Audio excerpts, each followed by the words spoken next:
Welcome back, folks, to West Virginia. It's Josh from 1047, and today we're looking at 10 of the best perk cards to share with Charisma. As with most videos like this, these are entirely subjective to my opinion. Opinions vary. And with so many great perk cards available, we're going to miss some that you like. Before we get started, if you're somewhat unfamiliar with Charisma perk sharing, or card sharing, it's a character's ability to share any of their equipped perks with their party. You need a Charisma of 3 times the equip cost to share it. So for example, a 3-point card, you'd need a 9 Charisma. With that out of the way, onto the list, in no particular order. 10 of the best perks to share with Charisma. Strange in numbers effect is not huge, and it's situational as in you need mutated teammates for it to work, but its best attribute is its cost. 1 point means you only need a 3 Charisma to share it, and a lot of people have a 4 base for Lone Wanderer, which you need to remove in a group anyways. Not a bad one to throw on while your main Charisma teammate shares a more expensive card. Blocker is almost a no-brainer, but sharing it seems to be skipped over sometimes. It's a massive flat damage reduction to the most dangerous and common sort of damage in the game, that being melee. Show me wax on, wax off. Everyone benefits, and it allows strength-heavy builds that normally roll with this perk to swap to other valuable strength perks. Speaking of damage reduction, Suppressor is actually more valuable as a team buff than it is on one single person, as it is easier to keep a single large target, like a Deathclaw or Scorch Beast, debuffed with everyone focus firing it. This isn't your everyday perk share, but it can save a lot of people when you need to bust it out.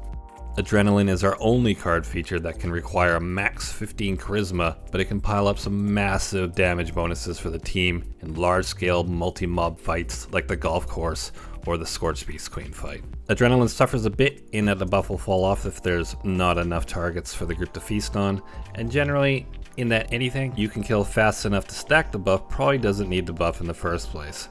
That said, in the right fights, it's a killer. Luck of the Draw is a subtle but welcome team buff that will routinely repair your weapons when attacking enemies. Obviously, weapon degradation is a factor in combat, especially with high rate of fire guns. Even with 5-star gunsmith, weapons break down fast, so a blanket buff that fires off routinely for the entire group is a tremendous boon. Team Medic is pretty obvious in its utility, especially with the 3-star version, sharing full healing. Unfortunately, the radius isn't huge, so communication is key here. I need healing.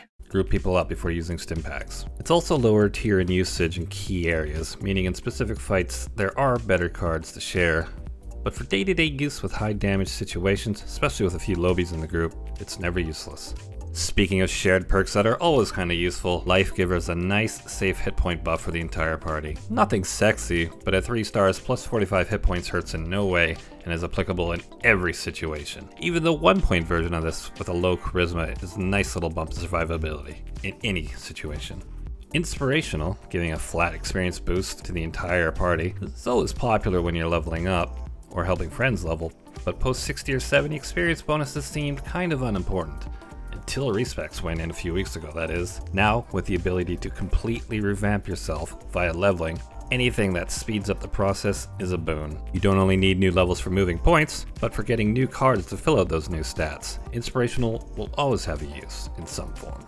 Rad Sponge is an underrated perk that absolutely trivializes high radiation areas when shared. I shared this with our group for the Scorch Beast Queen fight or in other nuke zones, and it has no trouble keeping the entire team healthy and rad-free. It has utility in situations where you just need to wipe out some rads, but there's no perk that has more shared utility in the Scorch Beast Queen fight than good old Rad Sponge. Finally, we have 3-star Bloody Mess. It's a bonus 15% damage that applies after all other bonuses, making it a fantastic buff that affects all your team's damage regardless of their respective weapon specializations. Even if you only have a low charisma and can share the 1 or 2 point versions, a damage boost is a damage boost. Even though this doesn't quite stack to the max damage that Adrenaline can reach, the fact that it is a straight up 15% damage boost with no strings likely makes it more valuable overall. And we're done. Some honorable mentions are Strongback, Ironclad, Squad Maneuvers, and Serendipity, but overall, I like our 10. Do you agree or disagree? Do you know some utility for another shared perk that we missed? Discuss it in the comments below. I can't help noticing that you insult me and then you're polite to me alternately. But that's all for now. Thanks for watching and supporting us. Keep your head down, and we'll see you out there.